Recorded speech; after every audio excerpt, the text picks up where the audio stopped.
Hello everyone, and welcome back to the channel. In this episode, we're going to be covering selling out. What does the term selling out mean? Is selling out a good thing? Can you do it with little repercussion or any repercussion? Or is it just something that we have to avoid at all costs? We've all heard the term selling out, but what does it mean to you and how does it affect our lives? That's what we're going to dig into right now.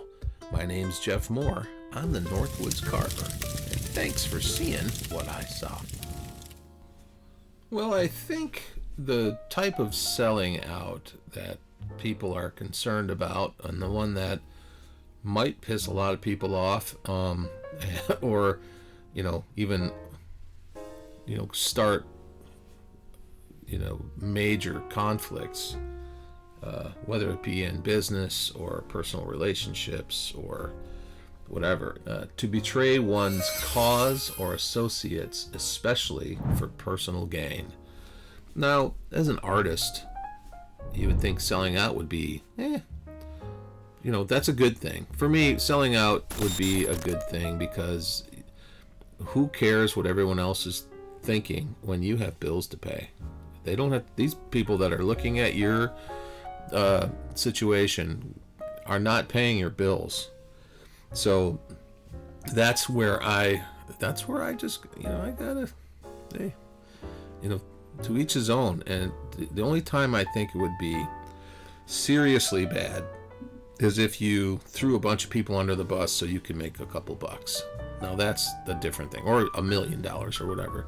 When you start throwing other people under the bus, that's when things get sideways. That's when I start to scratch my head a bit, and I think our government right now is that's a lot of what's happening. It's pretty much all that's happening.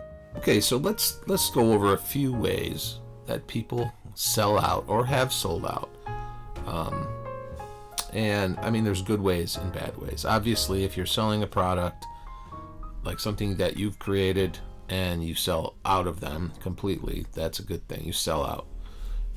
If you're basically, in any situation where you're selling everything that you have, hopefully for a good cause, like for your own benefit or to benefit someone else, that's a great thing. If you sell out and you don't have any, you have to sell out because you've gone broke, obviously that's not a good thing. Sell out where you throw other people under the bus or like an entire country under the bus just so you can make some money, so for your own greed or whatever. Let's check out a few synonyms. Let's check a few out. I've been looking at a few different synonyms that would work, and this is what they have given me via the interwebs. So here we have it. Backstabbing. These are synonyms for selling out, by the way. Synonyms. Backstabbing. Disloyalty. Falseness. Perfidy, whatever that is. Two-timing. Betrayal. Double cross. Falsity. Treachery. Unfaithfulness, business, faithlessness, infidelity, treason. So that would be, I suppose treason would be the ultimate sellout, wouldn't it? And that's where you sell your own country for your own personal gain and everything that goes with it. Selling secrets or whatever. So that's kind of where I'm at. Like, that's what I would consider a sellout. I wouldn't go, I'm sure there's lesser imps and demons that you could say would be sellouts, like, some rock bands, like I mentioned earlier, like Metallica or whatever, when they have this cult status and it's cool to be uncool, and then all of a sudden they make a groundbreaking album that none of the people that were in the underground like anymore, so now they sold out, and much to their chagrin, Metallica is bigger and happier than ever. So in that regard, selling out seems like the thing to do. I'm sure we've all seen movies where The guy is in a band, and he's like the charismatic one, and the band starts from nowhere, and they get a shot, and then eventually, some producer will come up and say, "Hey, you're way more talented than those guys. We gotta get rid of those guys, and then we'll take you and we'll make a star out of you." But the only way that's going to happen is if you lose your band. And even though the band's been with them since they were kids, it's one of those things. It's one of those, that's a sellout. Do you sell out the rest of the people, or do you hold your ground and just say, well, we'll wait for the next opportunity? Do you have that conversation with the band and then just be like, "Hey guys, they just want me. They don't want the band. I'll do whatever you guys think I should do." And then, so there's all these dilemmas, right? So selling out is a big deal. And when you're just looking out for number one, people could totally get angry. Let's just say that. Very angry. Very, very, very, very angry. Okay, so let's give a few examples. Selling out or sold out. In sports franchises, a sellout is a person or group claiming to adhere to the ideology of putting the collective interests of the team or franchise or fans above their own individual accomplishments or financial gain, only to follow these claims up with the actions contradicting them. An athlete or a coach pledging to stay with a team until a specific goal is accomplished, but immediately deciding to leave the team for financial gain. So Faust he wrote this very cool thing called Goethe eponymous play. There's a part in there where he is a savant, academically or artistically inclined, who sells his soul to the devil for an intimate acquaintance with genius, all the power that comes with it. Whatever is the lot of humankind, I want to taste with my deepest self, Faust says in his most famous incarnation, Goethe's eponymous play. I want to seize the highest and lowest, to load its woe and bliss upon my breast, and thus expand my single self titanically, and in the end go down with all the rest. That sounds a bit greedy. Such ambitions must have seemed quite menacing to members of the Christian audience, who were immediately reminded of the crime that got Adam and Eve banished from the Garden of Eden.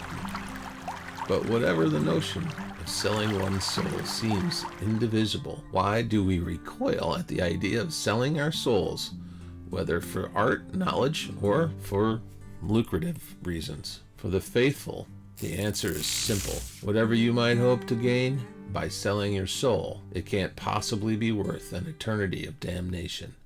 But what about those who have no heavenly pretensions? Why should they care about some supernatural essence?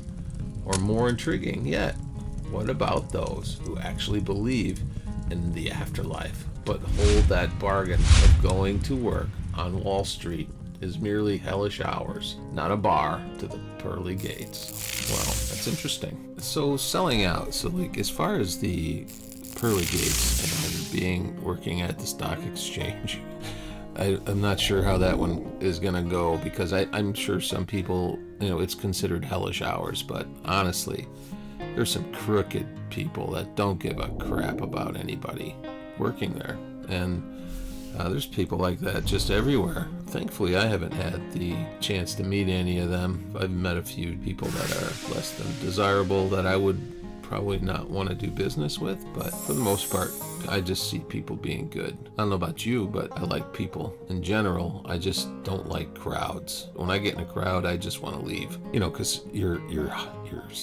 senses are on, at least mine are. They're on they're set to 11, and I just freak out.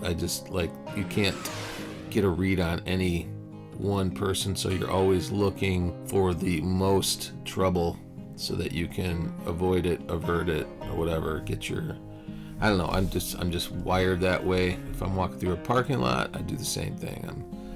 I'm looking for people that are looking to do no good, or that are oblivious that could potentially hurt somebody else. Yeah, that's me. That's what I do. I walk through life with my head on a swivel. And I think a lot of other people do that too. But as far as, what about the chances of meeting up with someone who is going to sell out, but you're the one that they're selling out? You know what I mean? Like you're the commodity in which they will they will sell you out for their own good or for their own greed or whatever. That's what we have to look into. That's what we have to, constantly be aware of in this world as an artist or as a father, as a mother, as a brother, or whatever. You gotta have your eyes, your head on a swivel and your eyes peeled, because people are out there looking to take advantage of you. And not everybody, but there's a lot. So in a nutshell, it's about integrity and it's about integrity, really.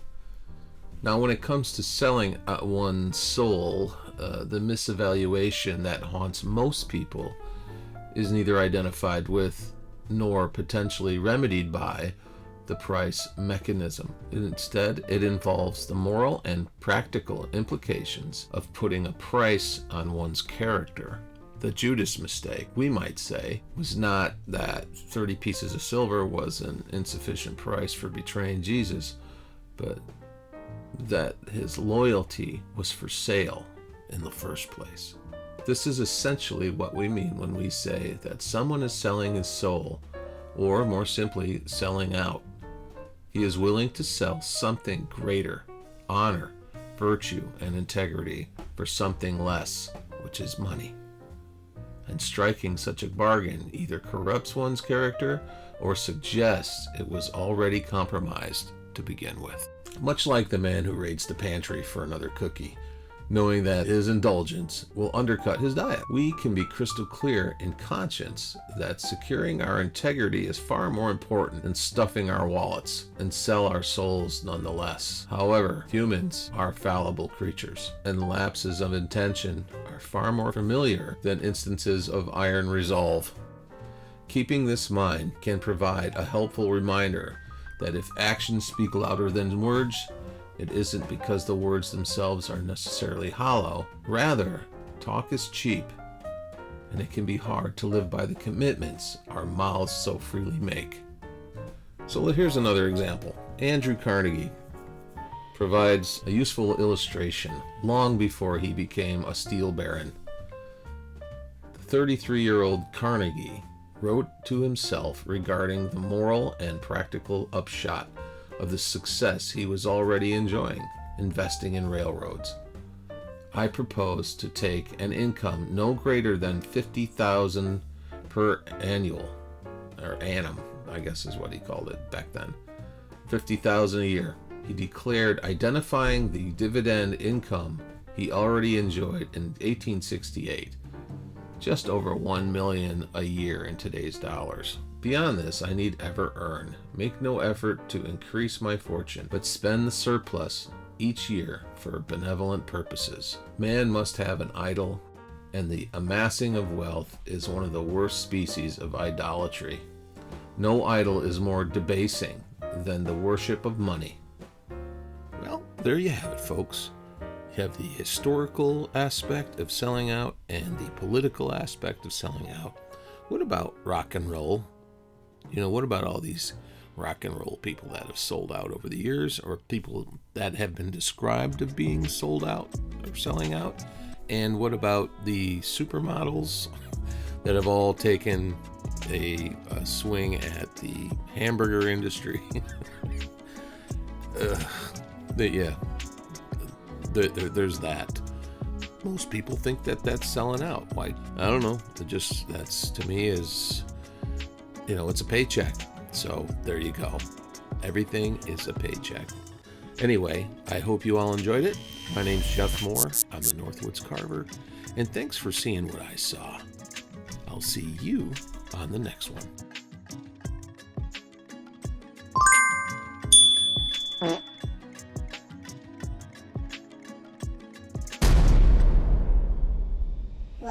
I wasn't expecting that. That scared the shit out of me.